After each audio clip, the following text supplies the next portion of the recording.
Cancer healer centre, a new beginning. भारताकडून पाकिस्तान सोबत व्यापार बंदीचा निर्णय. पाकिस्तानची डाक सेवा आणि इंटरनेट वेबसाईट भारताकडून बंद, तर पाकिस्तानी झेंडा असणाऱ्या जहाजांना सुद्धा भारतीय बंदरावर नो एंट्री. अतिरेक्यांना खतपाणी घालणाऱ्यांवर कडक कारवाई करणार. पहलगाम हल्ल्यानंतर पंतप्रधान मोदींचा पाकला इशारा. भारतानं सिंधू नदीवर धरण बांधून पाणी अडवल्यास हल्ला करणार. पाकचे संरक्षण मंत्री ख्वाजा आसिफची भारताला पोकळ धमकी. सिंधू नदीसाठी आम्ही टोकाची भूमिका घ्यायला सुद्धा तयार. सिंधू जलकरार रद्द केल्यानंतर बिलावल भुट्टोचा जळफळाट.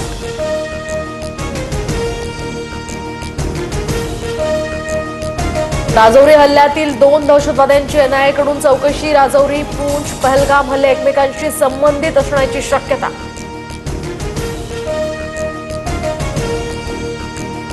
पहलगाम हल्ल्यानंतर नौदल अलर्टवर. समुद्रातनं पाकला संदेश. भारत 7 मे रोजी अरबी समुद्रात क्षेपणास्त्र चाचणी करणार. पाकिस्तान या आठवड्यात बॅलिस्टिक क्षेपणास्त्राची चाचणी घेण्याच्या तयारीत. भारताला पोकळ धमकी देण्याचा पाकचा सिलसिला अजूनही सुरूच. पाकिस्तानचा सूचना मंत्री अताउल्ला तरार याचे ट्विटर अकाउंट भारतात बॅन. पहलगाम दहशतवादी हल्ल्याच्या आधारे भारत पाकिस्तानवर लष्करी हल्ला करू शकतो, तरारनं केला होता दावा. संरक्षण मंत्री राजनाथ सिंग यांचा रशिया दौरा रद्द, तर भारत पाकिस्तान तणावाच्या पार्श्वभूमीवर हा दौरा रद्द झाल्याची माहिती.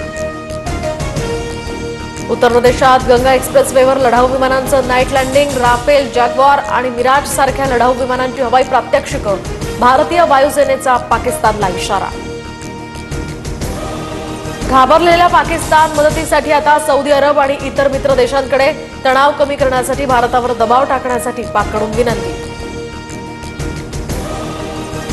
भारताच्या इशाऱ्यानंतर पाकिस्तानला धडकी. पाक संयुक्त राष्ट्र सुरक्षा परिषदेची बैठक बोलवण्याच्याही तयारी. जर्मनीच्या बर्लिनमध्ये मोर्चा. जर्मनीतील भारतीय वंशाच्या लोकांकडून पहलगाम हल्ल्याचा निषेध व्यक्त.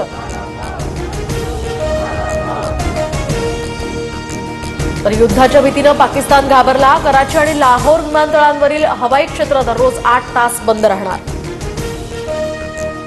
लाडकी बहीण योजनेसाठी सामाजिक न्याय विभागाचा निधी कसा वळवला. निधीवरून संजय शिरसाट यांचा संताप, तर अर्थ खात्यातील काहींनी निधी वळवल्याचा सुद्धा आरोप. पुण्यात शरद पवार आणि गौतम अदानींमध्ये जवळपास 2 तास बैठक. सायन्स अँड टेक्नॉलॉजी पार्क प्रकल्पावर चर्चा. सूत्रांची माहिती. शिर्डीतील साईबाबा संस्थानला धमकीचा मेल. साई मंदिर बॉम्ब उडवण्याची धमकी. धमकीच्या मेलनंतर पोलीस यंत्रणा अलर्ट. विदर्भात 2 महिन्यात 56 उष्माघाताचे रुग्ण. बेसा नगरपंचायतीकडून हिट अँड ऍक्शन प्लॅन.